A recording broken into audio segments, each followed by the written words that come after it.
This might be the last keyboard you ever have to buy. Some people buy their first keyboard knowing that they'll fall into a rabbit hole. Then they buy more and more and more and more. Others, they just get one keyboard and that's it, one and done. If you're in that camp, this keyboard is one that you've gotta consider. We all know how hard it is to just buy something and never look back. Once you enter the rabbit hole, it may be impossible to undo it. You start thinking that there's this imaginary idea of an endgame keyboard. So you keep looking at YouTube videos, at Reddit posts, at Instagram pages, in search of this magical unicorn. What if you could just buy one keyboard, close your wallet, and call it a day? So if someone were to come to me and ask me what keyboard to buy on a budget, I would instantly say the Rainy 75, which I've reviewed in another video. However, if they told me that money was no issue, then what would I recommend? Would it be this one, the Crush 80? It costs $170 before shipping. Now, don't get me wrong, you could go completely custom and spend $800 on your dream keyboard. But I've been reviewing keyboards for the past 5 years, constantly on the lookout for the best keyboards for you and for me. There were a lot of keyboards that came out last year,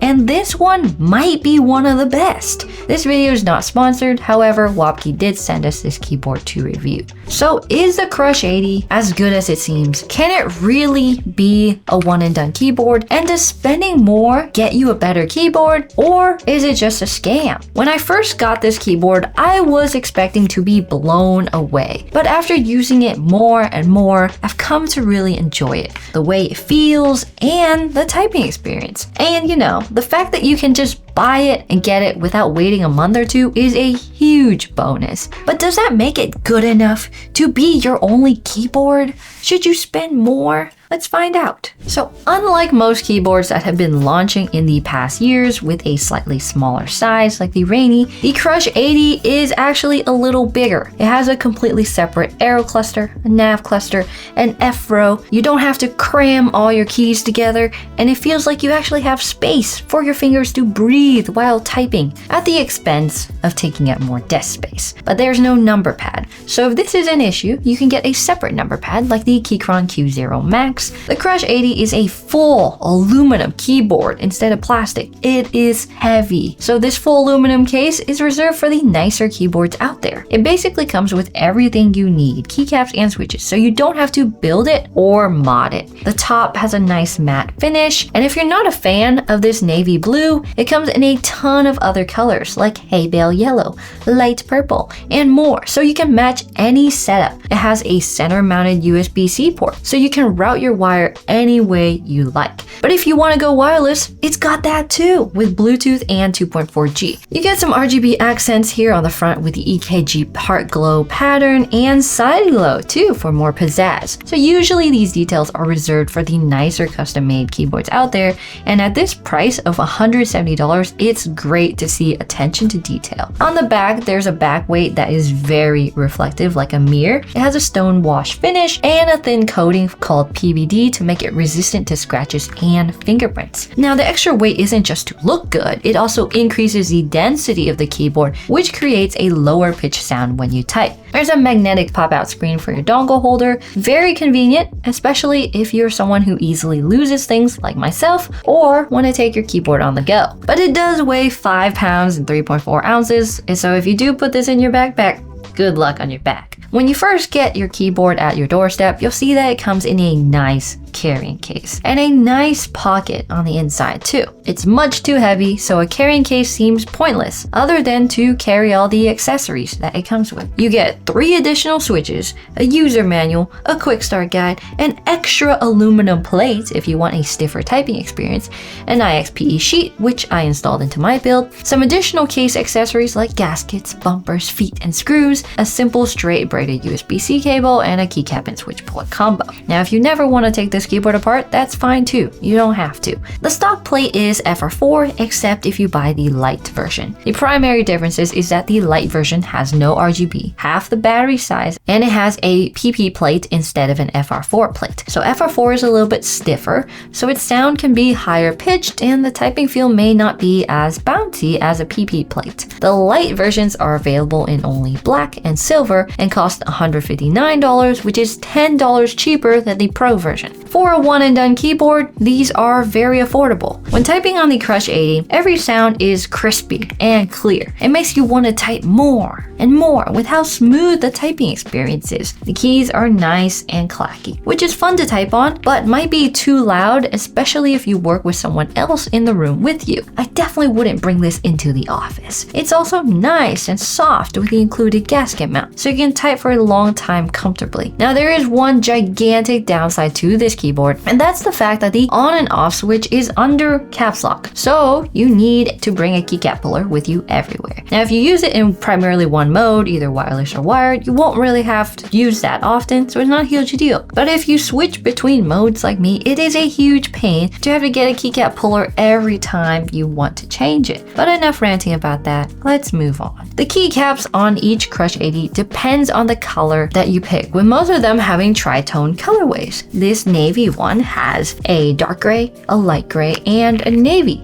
creating a frozen tundra look to it. These use cherry profile keycaps that are contoured for comfort, unlike taller profiles that require you to hover your hands a lot more as you type. The materials are double shot PBT, which will last forever without the legends fading, and they're also resistant to shine over time, so you get that nice matte feeling. The PBT material is extra thick for even more thock, and to prevent rubbing between the switches and keycaps, the PCB uses south-facing LEDs. Now that means you can't use shine through keycaps on this board without it looking awkward. The legends are pretty clean, with the exception of some irregularities such as the E in enter and the downward line in the $sign. But it's barely noticeable and pretty small, so it doesn't bother me personally, but for some people, just knowing that it's off will render their keyboard unusable and irritating. The stabilizers on the large keys are pre-lubed and plate mounted. They sound great out of the box, and I haven't had to do anything to mine yet. They sound good. On the flip side, if you build your own custom keyboard instead, you'll have to learn how to mod stock stabilizers, which require more materials and a learning curve. It's easy to mess up, and it's easy to end up with rattly stabilizers while also taking a ton of time. So unlike other keyboards, the Crush 80 spacebar doesn't have any additional foam underneath, which would have been really nice here, considering the price. And here's what these stabilizers sound like. So sound is a completely subjective thing, and this may make it or break it for you when it comes to the Crush 80. If you're into a nice, clacky, and creamy sound profile, the Crush 80 kills it. The switches it uses are the Kale Cocoa switches, the same as the Rainy 75's more expensive versions, which are pre-lubed linear switches. You don't get any other switch options, except if you go with the light, then it's still pre-lubed linear. There's no clicky, there's no tactile, there's no silent switch. These are loud. These switches have a long stem, so you get to hear this intense bottom out.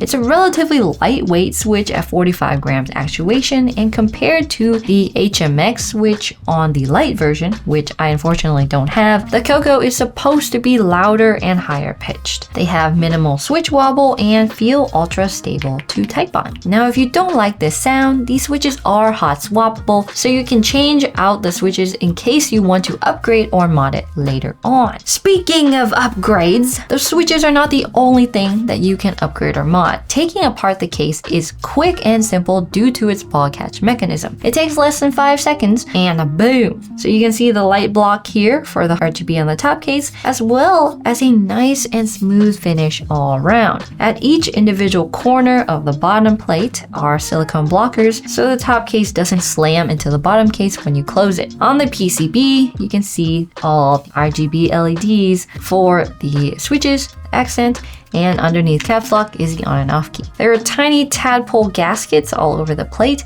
and these are really easy to lose, so be careful, but they do give you extras. They just come right off really easily. These little tadpoles are why the typing experience is so bouncy and flexible. Also, did you see that there's no wires anywhere? Thanks to this magnetic pogo design, all you do is line it up with the bottom and press to connect the circuit. This is a new feature, and you won't find this on some expensive custom builds nowadays, Gone are the days of wires and ribbon cables. Oh, how they haunt me. I hate them. This new Pogo design makes it foolproof to take apart your keyboard and mess with it and put it back together without worrying about forgetting the wires. The bottom has 3 layers of foam. You got your pour-on foam, more pour-on foam, and you've got another one. These are completely customizable depending on your preferences. Now you'll see that there's no batteries here either because they're hidden underneath the bottom case in its own individual compartment. This looks and feels super clean compared to keyboards that have batteries and wires everywhere. The PCB is also really versatile. You can do an ISO layout, you can do a split backspace, you can do a split spacebar. It's basically got everything. This is something that you only see in custom keyboards that require you to hand solder your switches, but the Crush 80 does it with hot swap sockets. Now that's cool. There aren't many ISO layouts out there in the first place,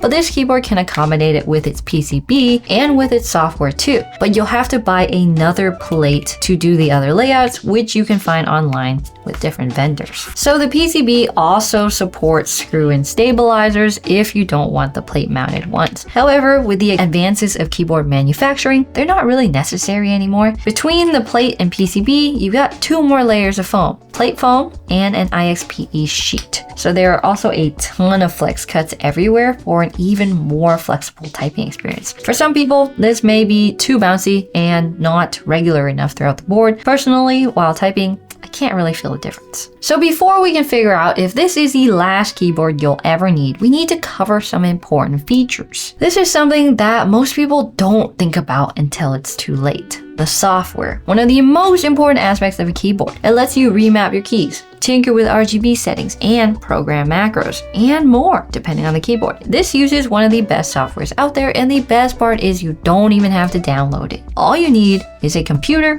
and an internet connection, or a laptop, whatever you pick. The Crush 80 uses VIA. It's easy to use once you load in the keyboard's JSON file, which you can find on the WAPKey website. Now, before you open VIA with this keyboard, I do recommend you update the firmware using the software on the WAPKey website. It's very easy, it's fast, it's simple, and it'll actually make VIA work properly. So in VIA, you can tweak simple lighting settings, although you can't directly change the EKG pattern or the side glow. Using the software, you have to actually use the different key combinations to do that. Speaking of key combinations, you can use key combinations to change how it connects, check the battery life, and change between Mac and Windows. As far as gaming goes, there is a low latency mode that gets as low as 2 milliseconds, but compared to actual gaming keyboards, this is not that fast. But if you're prioritizing gaming, I would recommend getting an HE keyboard like the Keychron K2 HE or the Wooting 80 HE instead of the Crush 80, which uses mechanical switches. The wireless connectivity still has even more latency, with Bluetooth obviously being the worst. When you're in wireless mode, you can use FN and tab to cycle between 2.4G and Bluetooth, and check battery life. You hold FN and space. The number row lights up and shows you how much battery life is left. If you plan on using this keyboard primarily wired, they recommend turning it off, or else it'll try to connect to wireless after you turn off your PC. So, with all that being said, is the Crush 80 as good as it seems? Surprisingly, after using it and carefully inspecting it, it's pretty dang good, and it's better than I thought it would be. The PCB support for new layouts was shocking, especially with all the options. With ISO being so rare nowadays, this is a great option to consider if you want ISO. The careful thought that went into the backweight design and the PVD, so it's that it's scratch proof and fingerprint proof, blew me away. But building a keyboard, modding stabilizers, putting it all together is super time consuming. You need tools and you even make mistakes. It's not something I would recommend to someone who just wants a nice keyboard. Building is more for enthusiasts who want to engage with keyboards as a hobby instead of someone who just wants to type a lot. If you just want a nice keyboard, I would just buy a pre-built keyboard. I wouldn't buy a custom unless I was looking for something very specific that the Crush 80 just doesn't have. The reality is that keyboards have gotten so good and so affordable that you really can just buy it once and be done with it. So what do you think? Could the Crush 80 be your one and done keyboard? I think it can. And here's what it sounds like.